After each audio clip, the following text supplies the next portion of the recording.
of three children, to my mom, who is 91 years old. All right, so we are celebrating her. She is right now at Domino's at City Hall and having a good time, I can assure you. I relocated from New York to Florida and I worked in Miami because I just thought going west was out of the area. Miami was closer. I could drive my car. I wasn't accustomed to driving to work in New York. I'm accustomed to taking the train. So moving to Florida, it was awesome to know I could drive to work and drive back home. I remember not being able, because I did not speak Spanish, I could not get the transfer I was hoping for. I worked in Wall Street, broker's loan department, and just knew I could come to Miami and quickly get a job. I realized soon that I had to put my resume aside just to get in the door. And the first opportunity when the bank, Capital Bank, opened their flagship location here in Broward County, I dusted off my resume and got a position as the bookkeeper for the bank here in the city of Oakland Park. So the first branch, flagship location for Capital Bank. I love sports. I play netball and I always challenge myself. So I can share with you that when I came to Florida, I got very involved with my homeowners association. And out of that grew a passion for advocacy, passion for service. Never thought that leaving Jamaica and moving and relocating to Florida, there would be any opportunity to be an elected official. That was just the furthest thing from my mind. My mom said, you're here, you're gonna go to school, and then you're gonna find a job, an occupation. And that's what I thought I would be. So yes, I went to college and I got my bachelor's degree and I'm in banking and I'm feeling good about myself and just being here. And because you're closer to the elected official, I find there's so many cities, so it's easy for us to get engaged. So I got engaged with my homeowners association. And then my president at the time said, I think you could do better. And I said, do better at what? I really did ask him that question. He said, you need to run. I know you can do better. I said, oh boy. But that was not the reason for me running. I just felt I could do a better job because I knew it was all men on that commission and they weren't concerned too much about us on the east side of the world. That's how we used to consider ourselves. We were on the east side, the guys are in the condos and they were in charge, all right? And they were not really focusing on that. The community is changing, that we have a lot of young families. So the infrastructure was not in place. We did not have recreation amenities here in the city of Lauderdale Lakes, but I should say that was 25 years ago, because when I ran for office in 1995, I lost by 2 votes, and I ran again in 1996 and was victorious. My city was different than other cities here in Broward County because we were elected official and we were the administrators. So I was in charge of administration department, and I was in charge of public works and the recreation departments, and my other colleagues serve on those committees with us, and it was different. So I think I learned a lot about how cities run, where your revenue streams are and how the money should be allocated and the restrictions that goes with that. So here I am 25 years after I ran for State House in 2008 and won that race and served my full term. And in 2016, I came back home and there was an opportunity for me to run for mayor. And I felt that the experience I gained as a city commissioner and also as a state rep, I felt I could truly lead my city out of, just be that leader with a knowledge base that would help the city of Lauderdale Lakes. And I would just have to ask my colleagues whether or not they felt that I contributed in that area. But if you're reelected or you run unopposed, then you must have done something that your residents believe that you did not need a contestant or someone to run against you. I'm committed to service. I believe that you should know why you run for office. I believe strongly that your investment, your time commitment should benefit the residents that you serve. So I continue to educate myself. I attend the seminars and the League of Cities function. I focus on economics, always following the dollars. I will tell every elected official, you follow the dollars in your city where the monies are being spent and how they're being spent and how they benefit the whatever it is your goal is, that you're able to achieve those goals for your residents. And I have an open door policy, and I engage my property owners. I engage this COVID-19 have taught me a lot, how to engage my community when I could not hug and be close to them. Zoom has become that resource that has benefited all of us. Look at us. At 7 o'clock, we're in a meeting. Normally, we'll be trying to get out of a meeting and get home. But it's been good. I think I hope at the end of my tenure, the community and everyone would say, job well done, because I'm focused on making sure that we achieve the goal, the mission, and the vision that's set by the commission, and that we can all say that we did our best during our tenure and service to our community.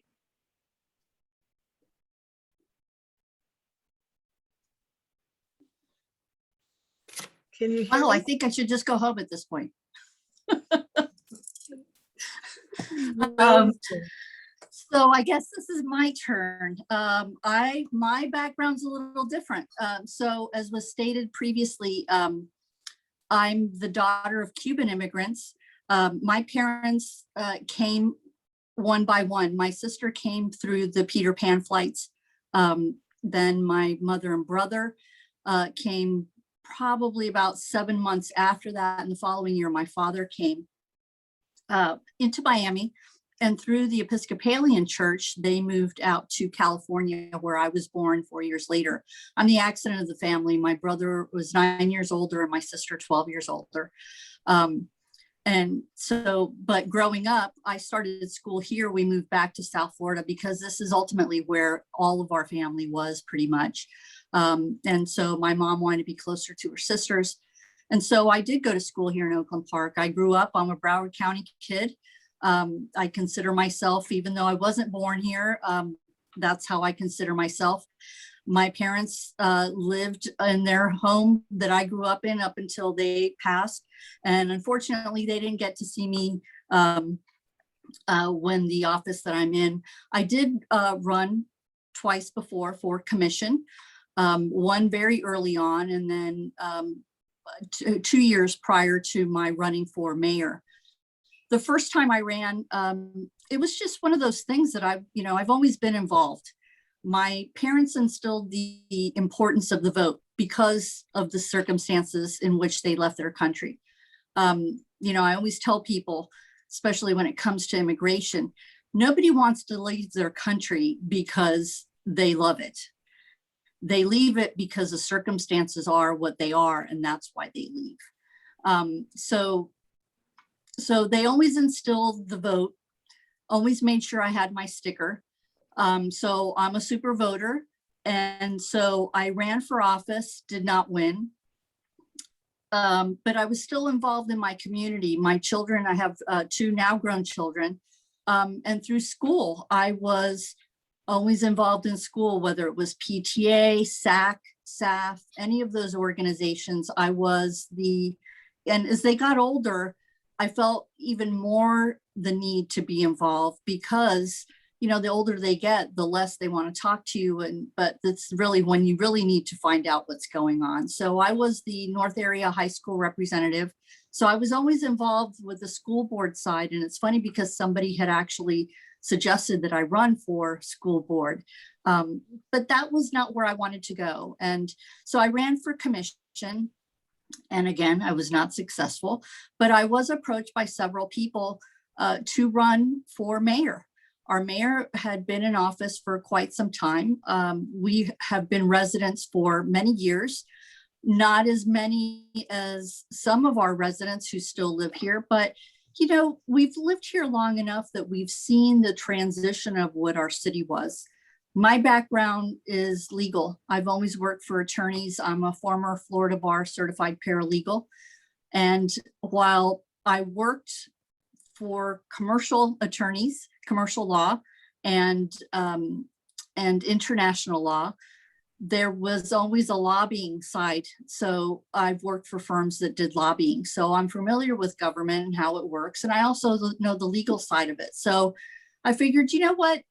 I know what's what. I know what enough of government and contracts and the legal side of it that I thought it was a good fit. And I just wanted the change back that we had when we first moved into our city.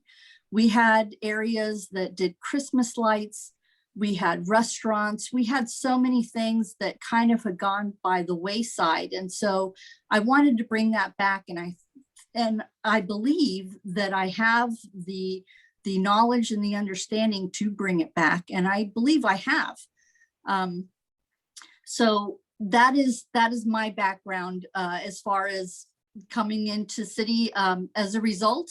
And I guess to attest to some of what my peers believe in me, I have been appointed through the Broward League of Cities. I am their representative on the South Florida Regional Planning Council. I am on the Broward Metropolitan Planning Organization, and I'm also on the executive board representing small cities in Broward County. I am also on the board of HELO, which is Hispanic elected officials through the National League of Cities. I am also on, WIMAGE, which is Women in Municipal Government through the National League of Cities. And then back here home in Florida League of Cities, I am part of the Florida League of Mayors, and I sit on that board as well. I have a little more flexibility. I injured my back, so I Can you hear me? Home a little more. Yes. So I have the ability to participate in a lot more things. I'm constantly on webinars. As a matter of fact, I sit on so many things and participate on so many things that sometimes I have to watch my granddaughter. I have an infant granddaughter who has now become part of meetings because through Zoom, I can have that meeting and sit and watch and learn and earn those brownie points that we get as elected officials, whether it's ethics or just learning road signs and what works best for a city that we can engage in. And I do it all for the betterment of my city. My husband jokes with me every time I tell him that I'm participating in something or a part of an organization. He says, "So are you getting paid for that one?" And it's not. It's clearly something that's passionate, and I know that my residents appreciate that because I have been able to bring things forward as a result of it all. So that's me in a nutshell. Okay, well, thank you. So my first question is, do you believe that your governing style is different from your male colleagues? And if so, how is it different? I'll go first. Yes, Ms. Ann, of course. I do believe that I am different than the style of my male colleagues, and I've served on a commission for 12 years, being the only female on that commission. So you learn a lot as to what not to do and how best to build, to compromise on issues. And I believe strongly that because we are more compassionate, we are women, and I do believe I'm out of the box as it relates to how I think, how I legislate, how I deal with policy issues. And I am focused on always there being a return on the investment of time or city dollars into initiatives. So I'm always asking the question, what is the return on the investment we have made in this project? If we are offering an incentive for a project, I'm going to analyze it. I'm very analytical and I'm very forward thinking, and I use the resources within my community. I'm not afraid of educating and embracing and bringing others to the table so that when whatever decisions that I might make, that I can look to someone else to say, yes, that was a good decision, and you move forward. I'm always engaging and I'm not intimidated by anything or anyone. I am gonna do what I think is best, but I'm gonna collaborate. And when that time comes that we're not getting anywhere with it, I will make that decision and stand by it and be able to defend the position I've taken on any issue. But that's how I believe we're different. And I believe being a woman makes it more. We are mothers. And because of that, we always think of someone else other than ourselves. And it's not always about being the president of something or the vice president or anything like that. For us, we just want to make sure that we represent and represent well. I have to agree that the compassion side is what comes through. You know, sometimes residents come in and they just want to be heard, whether or not you can address or fix something in that moment. So I give them the time to speak. I give everyone the opportunity to speak, and I listen, and I show up at a resident's home that calls up, and, you know, because you get the email or the phone call, I want to speak to the mayor. And then when you actually do, they're surprised, because it was more of a threat on their part than it was an actual, I really want to speak to the mayor, and I show up. So, so yes, I agree that it's the compassion side of it, the mother side of it. Absolutely. Absolutely. But it's also the thinking outside of the box that, you know, I think we are nurturers by just the way we are. We were made that way. We were groomed that way. At least I was with my mother. That's how it always was. I was a latchkey kid, and my mother worked. She wasn't a stay-at-home mom. So she showed me the strength of being forward, but she showed me that we sat down and had dinner every night. That, you know, that's the compassion side of it. That's the family side of it. And that's truly what I believe I bring to the commission. You know, we have all walks of life on our commission, and, you know, I have to somehow bring it together. Do I always? No, but you know what? That's family. That's how family works and operates. And ultimately, as long as we can get everything done for the city that needs to be done, you know, I try and think outside of the box just to make it work. And that's some of the challenge, but that's absolutely the benefit in how I am working. Okay, continuing on with you, Mayor. So what do you think is the primary problem facing women of color in Broward County? You know, we've just completed the census, and we now know technically what we already knew, that the county is pretty much divided 1/3 between Hispanic, Latinx, Black, and white.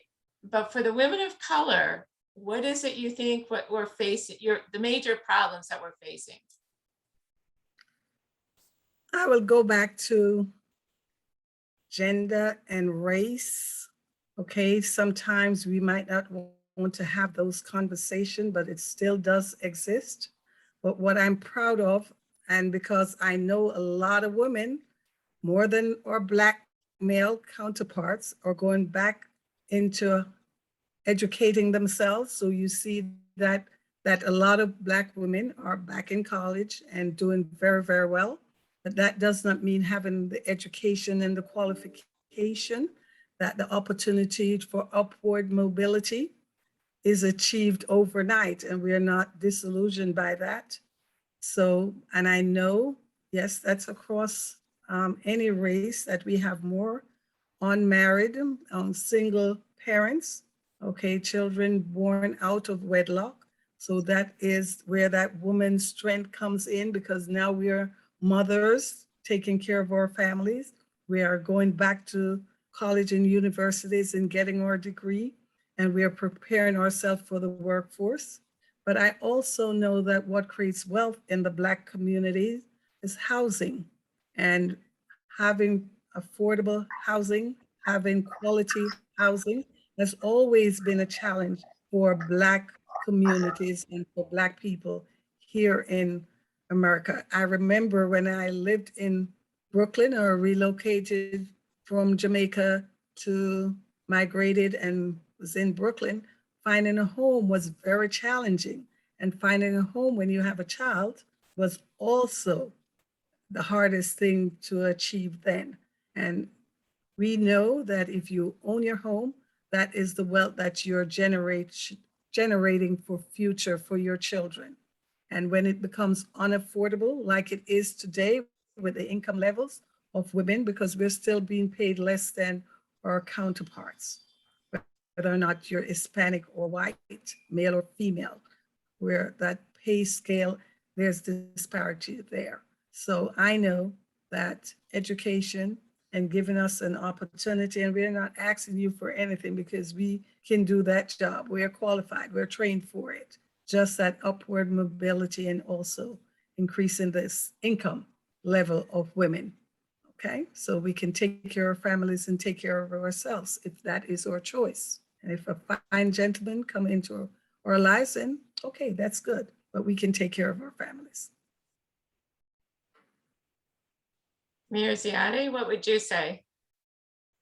You know, it's funny because when I tell people that I'm Hispanic, they kind of look at me like, well, you know, you don't sound it, you don't look it, whatever that may mean, because there is a stereotype with that. So when I get in front of, you know, high school graduation class of however many, and I start speaking Spanish and tell them that it is possible, anything is possible. That's the best part of my job. And if I can show them that it is possible, I think that gives women in general, most of all Hispanic women or women of color in general, that boost of holy cow, she's not kidding. It is possible. And, you know, and having grown up here, I just think that in some situations, they just don't think of themselves in that way. Women don't think of themselves as being part of government or being involved. You know, the news, all you hear is national news, but what immediately affects us here and now is what's happening in our city and our counties. That's where our taxes come from. That is all that. And that's what I try to educate as well, because, you know, yes, we have a lieutenant governor who's Hispanic woman. Yes, we have a vice president who is African-American, Asian-American woman, for the first time ever. You know, who thinks of, you don't think of that. You don't think of that. And then to show them it's possible. And in some instances, yes, go to school, earn that degree, that'll move you forward. But in some instances, you just have, like you have in the Mexican population, just fighting for rights. And that luchador, that fighting instinct that we naturally have as women always, because we are the mothers, we are the nurturers, I think it's part of our job to show women that we should and can do it. So unfortunately, that's not the case. And unfortunately, not all women lift each other up. And that's why I think organizations such as this You know, that it's not a competition. It is a voice for all women, no matter who you are, where you're from. That's what we need more of. And that's who needs to get the word out. And we need to get it out in other languages, you know, because that's who we are now. Really, that's who we are now. It's who we've been for a long time, but I think more so now than before. Okay, so I'm going to jump ahead to a question because it just sort of came to mind in terms of how do we get more people out to vote? I mean, we only had about 17% turnout for Congressional District 20. And yes, it's an off-year election, but still, this is the person who is going to go to Congress and who's going to be representing, you know, a good part of Broward County. It's kind of a weird district, I know, but it's still, how do we get people out to vote? I mean, usually when you look at the statistics, whites and blacks have had a pretty equal voter turnout. It's been less so for the Hispanics. What do we need to do? What should the league be doing to try to get that vote out? I think that we need to go out into those areas. I think that all cultures congregate together in different areas. Broward County is that way. There's not any one area that you can say is, oh, it's more Hispanic there, or oh, it's more Haitian there, or oh, it's more, you know, we're everywhere. Unlike Miami, that is a majority Hispanic. You know, I think for the first time ever, Pembroke Pines, the majority is Hispanic. So, you know, that's I guess where you need to go. And the other thing is, you know, to get it out in the other languages. As much as growing up, I despised that. You know, growing up, I was always with my father. More so, I would have this argument. You know, you're in the United States. You should be speaking English. You know, it shouldn't be in multiple languages. This, that, and the other. But the older I've gotten, and hopefully the wiser I've gotten, I've come to the realization is that, you know, people come to this country and have certain comfort levels and may or may not learn the language, but that doesn't mean that they're any less of a citizen, a resident, a worker. It's just that's just their comfort level for whatever reason, and it's their reason. But I think that is something that we really need to work on. I know with Broward County School Board, I've worked on that, getting the message out to our residents, our parents, because I was that kid. I was the kid that would come with something from school and had to read it to my parents and tell them, you know, what's going on or what's not. And what really stuck out with me was when, you know, the madness that ensued in Washington, D.C., and kids were sent home with a paper. Well, these kids who are from, you know, non-English speakers are bringing home a paper in English that's not translated, but they're watching on TV the madness that happened, and they're thinking back to their own countries of what happened there.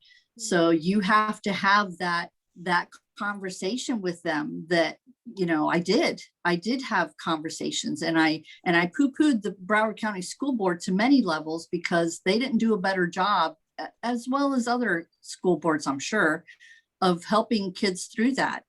You know, you have to go where they are. You can't expect them to come to you, because especially immigrants are more, you know, my parents' generation was completely different from this generation of immigrants. There's so much madness out there in the world and so much hatred that there's that fear. And that is truly what, you know, people are afraid. That same thing happened with the census. You have to go where the people are. They know the importance of a vote. They also know what's happened in their countries, and while there is a vote, it doesn't mean anything. You know, the dictators are going to win because they're the dictators. So we have to have those conversations that it's not like that here. And it is their voice. And that's how you make things happen, and show them and prove to them, and sometimes just help them along the way. It's all about education. It really is, but it has to be in their language where they understand it. I will agree with Anna as we speak to how we get information out to the voters. But I will take us back to when I came to this country in 1969. You have 1 day to go vote, and if you're going to be out of the country, you will get a note from someone, and you're able to cast your vote before you leave. Now we have vote by mail. We have 9 or 10 days of early voting. You're allowed to vote from 7 in the morning until 7 p.m. We have voting on a Sunday. We have voting on a Saturday. And yes, we have reached out to our population as it relates to, yes, I'm in Caribbean newspaper, I'm on Caribbean radio helping.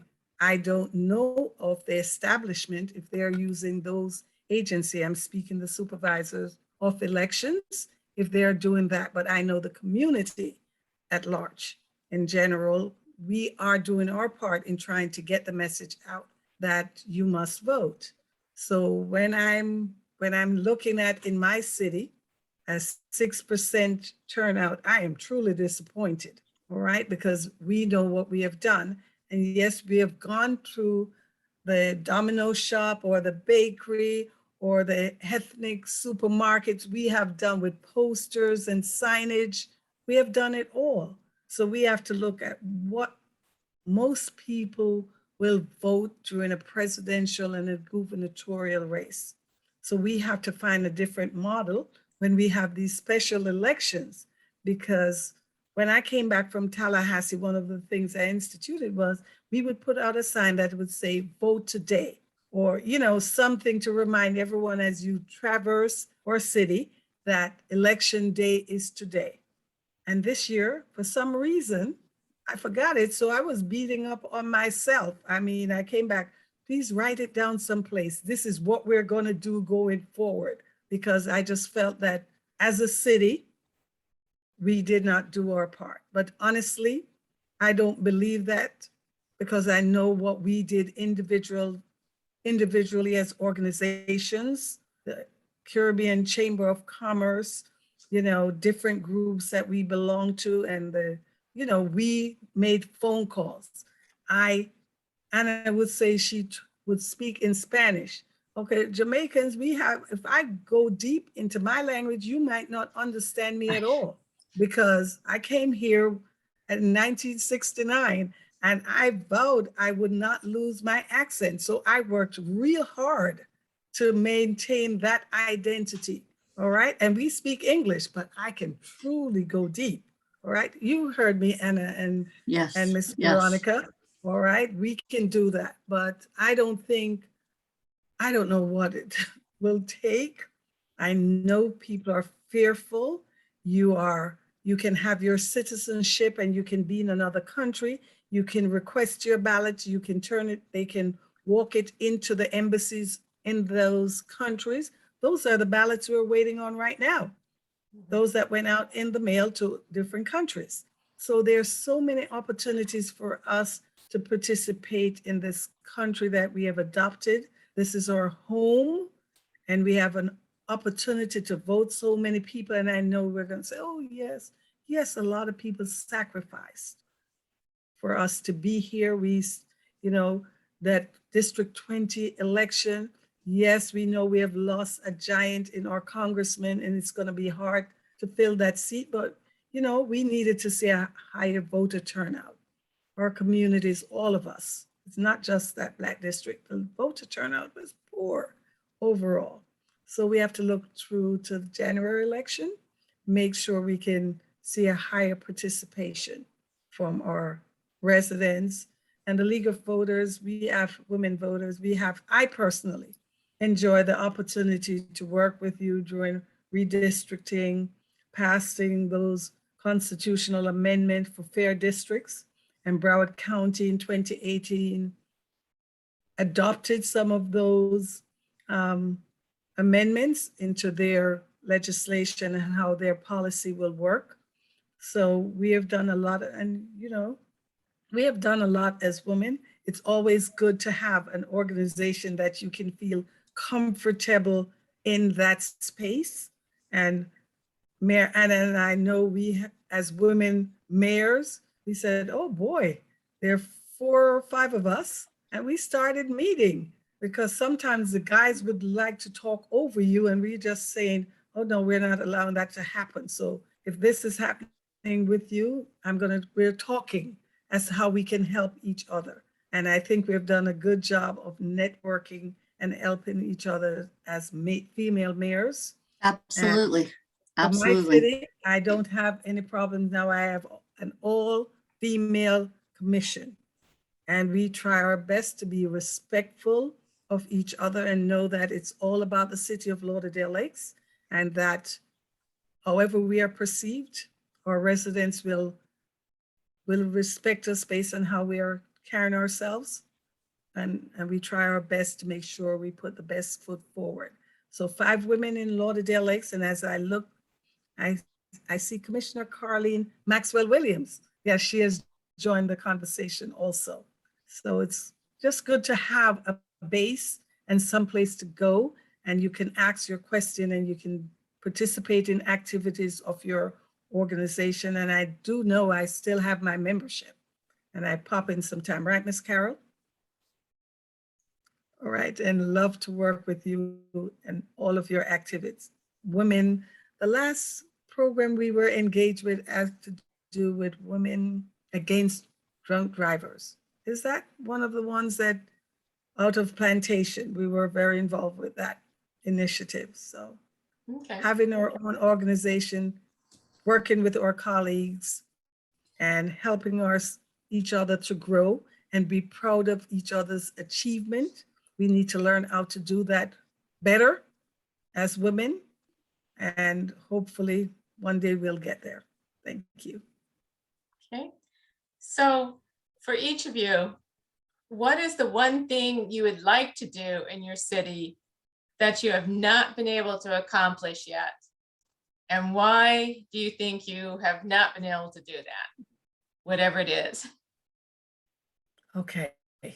I'm always trying to bring back a national brand restaurant on the State Road 7 corridor. I remember how vibrant Lauderdale Lakes was in the early days. That's a place to go shopping.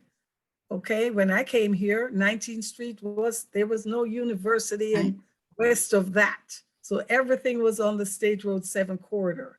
And now we are looking at offering incentives, and my focus has been trying to get a national brand restaurant in the city of Lauderdale Lakes. Lauderdale Lakes, 441 in Oakland Park, the most traveled roadway.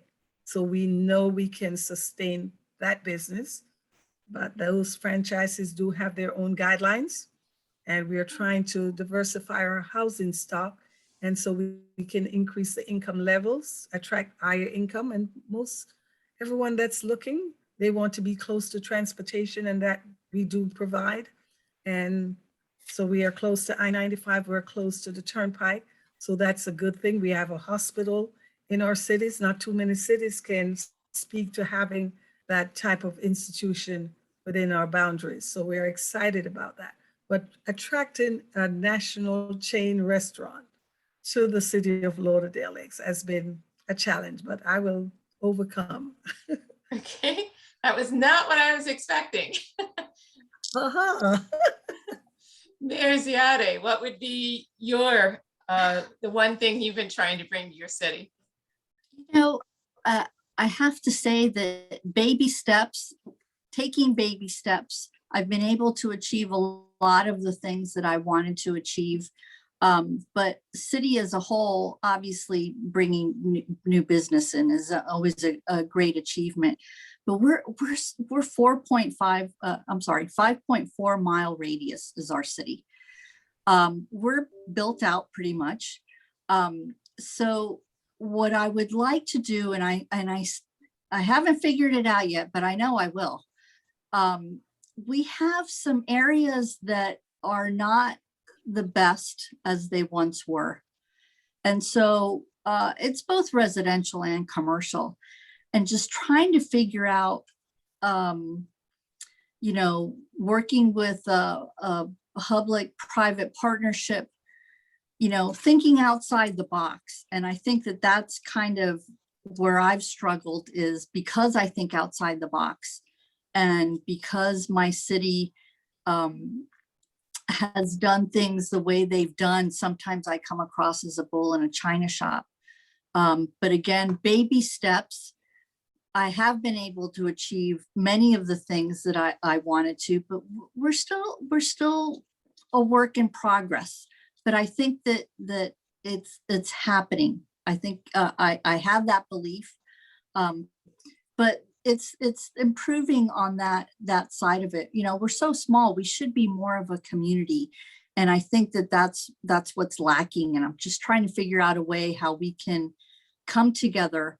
You know, east side, west side, north, south, and just kind of congregate. You know, I run into so many people that, you know, don't know what district they live in, or who their commissioner is, or even the fact that I am mayor, that you know, the incumbent is no longer the mayor, you know, which I get for many reasons. I get it. And so, you know, getting that connection with everybody on the same page, because we are such a small city. I just, I'm struggling finding a way to get that connection back that I know we once had. You know, again, it's whether business or home ownership, you know, that's key. And I think that, you know, community makes things better. And I think that if you build a community, then that's the sustainability that you have. And I think that that's where we're lacking. So that's what I'm working on. I'm working on it. It's going to happen. I'm working on it. I think the thing that I hear from both of you is that when you get an idea, you don't let go. That you just keep going forward, you keep researching, and, you know, trying to figure out how you're going to accomplish it. So we've got about 5-10 minutes left. Are there questions from the audience that you'd like to ask? Just go ahead and unmute yourself. Anybody? And in the meantime, I want to shout out to Bonnie, who is on our community sustainability board. Thank you so much. And Master Gardener that she is.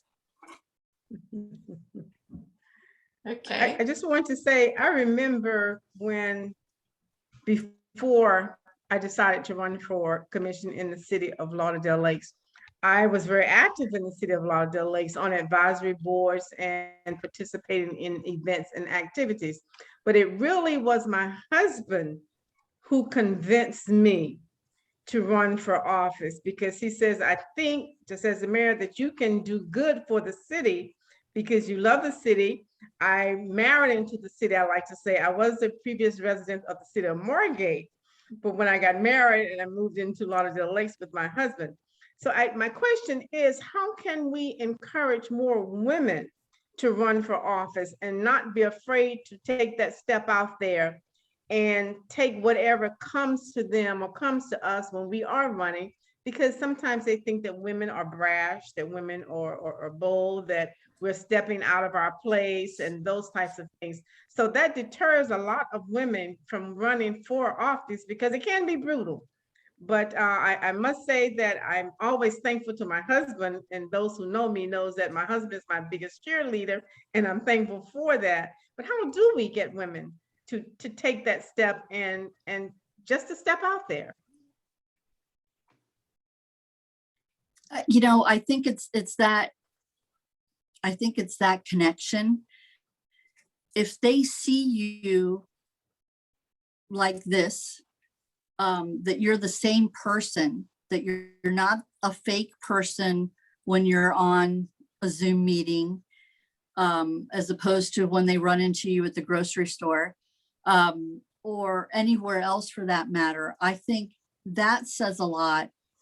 I think it surprises a lot of people with me because I'm out there with no makeup on and, you know, still talking to people. It's not like I shy away. I think that the realness and the uplifting and the support and the backing of each other is, you know, we can be our greatest friend and we can be our worst enemy. And so, you know, it's a coming together of the, you know, for the greater good, and to have that conversation and to be able to have that conversation to say, you know, let's talk. Let's, you know, we agree, we don't agree, let's talk. And if it's not meant to be, it's not meant to be, and you move forward, but you don't, you know, alienate, you don't, you know, you just, you deal with it, you handle it, you put your big girl panties on and you take charge, be the mom sometimes that you have to be. And, you know, sometimes it works, sometimes it doesn't, but you know, Well, I we will add, as a group have to you do that. got to do that. But let me just share with you, everyone on the line. When I got elected and being the only woman for 12 years that I served before I ran for State House on my commission, it was not easy. So I was determined when I was leaving that no other woman would have to go through what I went through. So I made sure I worked hard to get 2 females elected to that commission before I left. And it didn't matter to me if I had to stand up against my colleagues to make this happen. We did what we had to do. And the ladies have been supporting other women. And now we're at that number, but it was not easy. And we have demonstrated that in Lauderdale Lakes. If we are supportive of someone, we're gonna go out and support them and do whatever it needs to be done. We guide most campaigns. We access resources to help them. If we are totally committed to that candidate, that is what we must do. And we might make some friends, and most often we make enemies. If your candidate does not win, it takes some time to build that bridge with that newly elected official, and we allow for that process. And if we demonstrate that we are inclusive and the election is over the day of election, now we are an elected official serving all the residents of Lauderdale Lakes. When you vote on your budget, you're not voting just on a budget for your district. You are voting on a budget that will impact the entire city. And whatever we do now, more than ever, we are on camera 24/7. You're on Zoom or you're on Facebook. So whatever you say or do, you have to represent the people that put you in office. And your family also rely on you. So they get caught up in whatever we have become. They are now elected officials, and they're being, oh, that's your mom and that's your sister, and she did this that I did not like. But your families are all involved in whatever you do as an elected official. So I would say we have to stand up and support each other. And also when folks will say, but you're not, oh yes, I am. I'm a woman, I'm a mother, I am an advocate, I like what I do, and most of all, I like myself. And I make sure I'm preparing myself for the next position that I might want to entertain when the right time comes. And you collaborate with others and build relationship always within your communities and outside. Okay, well, thank you very much. Are there just one last question? Is there any questions from the audience? I'll give you one more chance. Everybody always tends to be kind of shy. Okay. Ultimately, but at the end of the day, just, you know what? You have to handle it all with grace. You just do. Yes. I think that's one thing we've learned in this pandemic is that we need to give each other, you know, an understanding. Life is not perfect. We do what we can, and we have to live our lives with grace. That's so true. So true. Yes. Absolutely. I want to give a shout out to Ingrid Roberts. I think she stalks me. She goes with me wherever I go. And I appreciate her, just like you, Miss Bonnie. Okay, Ingrid, thanks for joining, and my colleagues on the line again. Okay. Okay, well, thank you very much, both Mayor Hazel Rogers and Mayor Anna Ziade. We really appreciate your taking the time tonight to be with us. Thank you very League much. of Women Voters, League of Women Voters, you rock. You have been in the Absolutely. Thank you so community much. for us all the time. Thank you. Redistricting.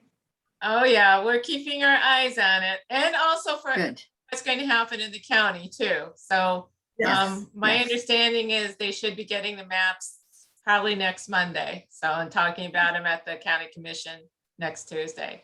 Because it's going to be some major changes in the county. There's no doubt about it. Absolutely. Yeah. Yeah, yeah. So hopefully we'll not only see a more diverse commission based on ethnicity and cultural groups, but also more women. All right. So, okay, well, Thank you so very much, ladies. Appreciate it. Thank Thank you. you. Thanks for the Bye-bye. invite. Thank you. Bye-bye. Good Bye, night. Beth. Good night.